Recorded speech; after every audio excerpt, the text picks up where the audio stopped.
अस्सलाम वालेकुम dear students, कैसे हैं आप लोग। अल्लाह के नाम से नाइन्थ की केमिस्ट्री के लेक्चर देने के बाद अब मैंने जो है ना वो ये प्लान बनाया कि 10वीं क्लास जो है उसके लेक्चर भी जो हैं वो टॉपिक वाइज आप लोगों के साथ शेयर करूं। तो नाइन्थ की जो केमिस्ट्री है उसके टोटल 8 चैप्टर हैं। तो चैप्टर नंबर 9 जो है वो 10th का शुरू होता है, जिसका नाम है केमिकल इक्विलिब्रियम। तो ये चैप्टर जो है वो इंशाल्लाह हम लोग इसको मुकम्मल करेंगे। तो आप लोगों से मेरी गुजारिश ये है कि सबसे पहले आप लोग जो है ये मेरा चैनल जो है इसको सब्सक्राइब कर लें और बेल आइकन जो है उसको प्रेस कर दें, ताकि आप लोगों को जो है वो डेली लेक्चर जो मेरे हैं वो मिलते रहें। अपने फ्रेंड्स के साथ शेयर करें, इसका आप लोगों को बहुत फ़ायदा होगा। चूँकि जो 10वीं क्लास है इस वक्त ये काफ़ी इंपॉर्टेंट हो गई है। 9th के पेपर नहीं हुए तो 10th में आप लोग जितने नंबर लेंगे उतने ही मार्क्स आप लोगों के जो हैं वो ऐड हो जाने हैं 9th के। इसलिए इसको आप लोग ध्यान से जो है वो सीख लें। कोई भी किसी किस्म की कोई प्रॉब्लम हो, कोई बात समझ ना आए तो आप लोग लाजमी मेरे से डिस्कस करें। केमिकल इक्विलिब्रियम जो है ये समझने से पहले मैं आप लोगों को कुछ चीज़ें बेसिक जो हैं वो समझाऊंगा। सबसे पहली चीज़ बेटा आप लोगों ने याद करनी है कि जो हमारा केमिकल रिएक्शन होता है, केमिकल रिएक्शन के अंदर कुछ चीज़ें वो होती हैं जो आपस में रिएक्ट करती हैं। मिसाल के तौर पर ये एक रिएक्शन है जिसमें हम लोग जब हाइड्रोजन और आयोडीन का आपस में रिएक्शन करवाएंगे तो इन दोनों के रिएक्शन से क्या बनता है, हाइड्रोजन आयोडाइड, HI। कौन आई? HI। अब इस रिएक्शन में ये दोनों आपस में रिएक्ट कर रहे हैं, इन्हें हम कहते हैं रिएक्टेंट्स। सबसे पहले आप लोगों ने याद करना है कि रिएक्टेंट्स क्या होते हैं।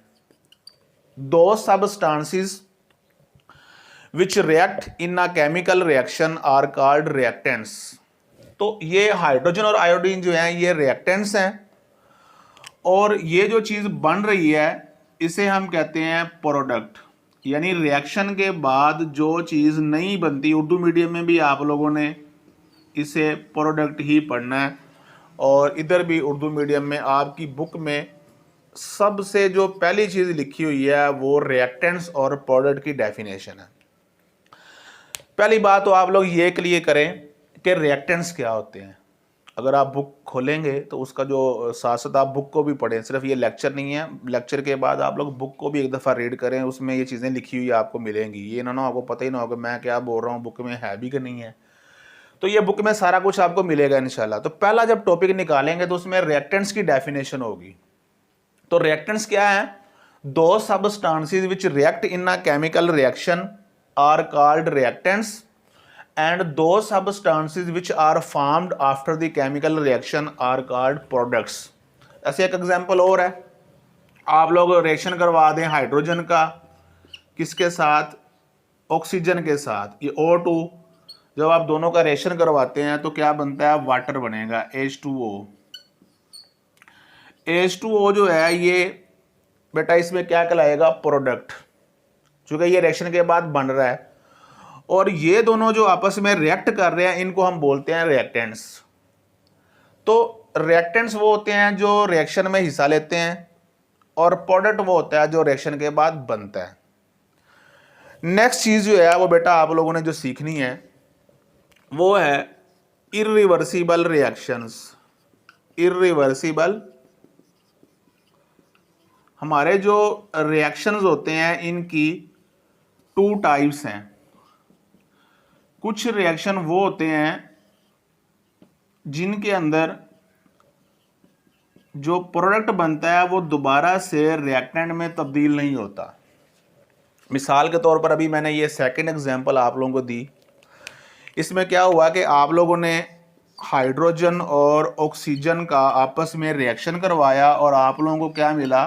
H2O, वाटर का मॉलिक्यूल। बैलेंस करेंगे तो O2 में इधर O1 है तो 2 से मल्टीप्लाई कर देंगे। ये 4 एटम हो गए हाइड्रोजन के, तो ये 2 दूनी 4 हो गए।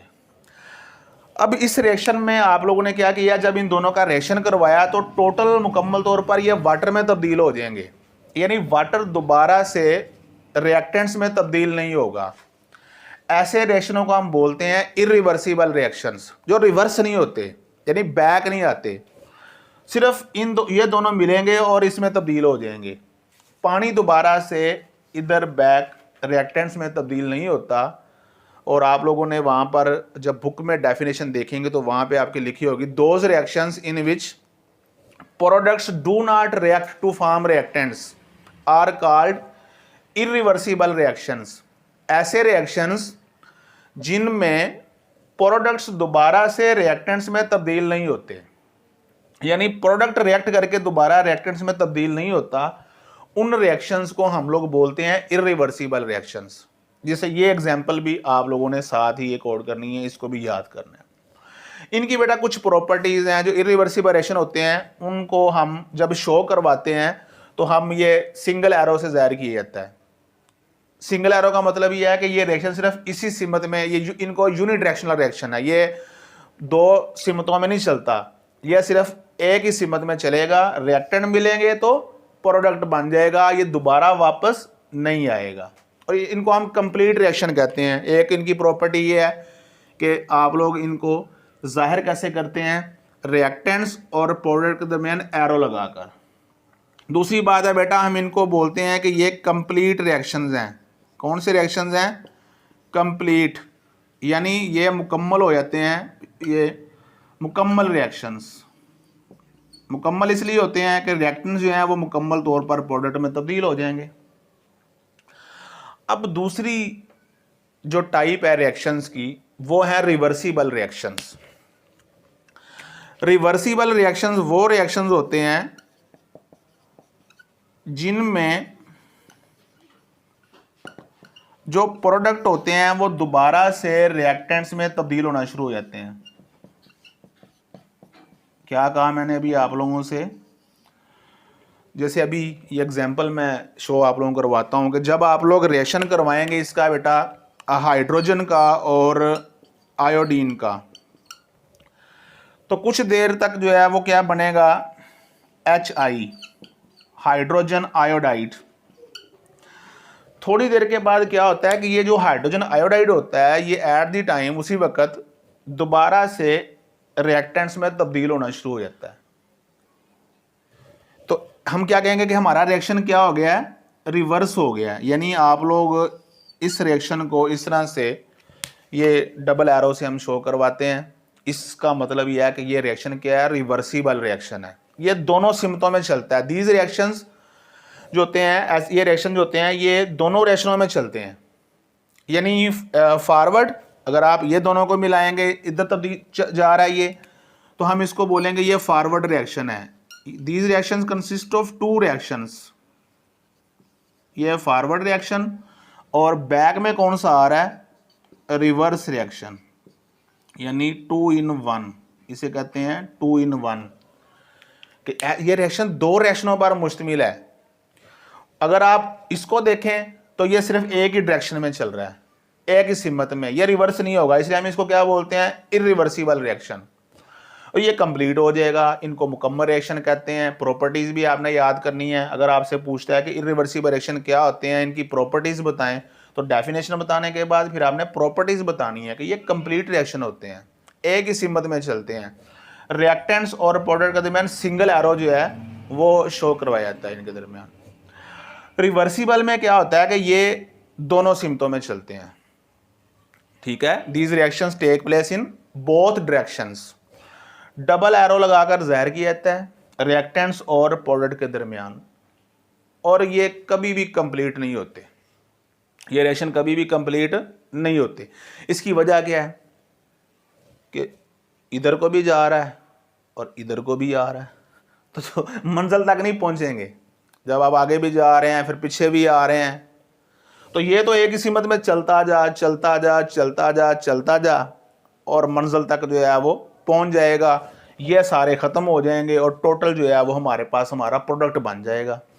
इधर क्या बेटा केस है कि यहाँ पर ये भी रिएक्ट करके प्रोडक्ट बना रहे होते हैं, रिएक्टेंट्स मिलकर प्रोडक्ट, और उसी वक्त प्रोडक्ट जो होते हैं ये रिएक्टेंट में तब्दील हो रहे होते हैं। यानी दोनों रिएक्शन चल रहे होते हैं एक ही वक्त में, इसलिए ये रिएक्शन कभी भी कंप्लीट नहीं होते। अब इक्विलिब्रियम समझने के लिए आप लोगों को ये बातें मेरी आज की याद करना होगी। जब ये समझ आएंगी, चूंकि जो इक्विलिब्रियम है बेटा वो रिवर्सिबल रिएक्शंस की प्रॉपर्टीज है। मैं थोड़ा सा हिंट दे देता हूं। इक्विलिब्रियम का मतलब ये होता है कि जिस वक्त हमारा जो ये रिवर्सिबल रिएक्शन है, देखें इसमें दो रिएक्शन है, एक फॉरवर्ड है जो लेफ्ट टू राइट, और दूसरा है रिवर्स रिएक्शन जो राइट टू लेफ्ट चल रहा है। जिस वक्त फॉरवर्ड का रेट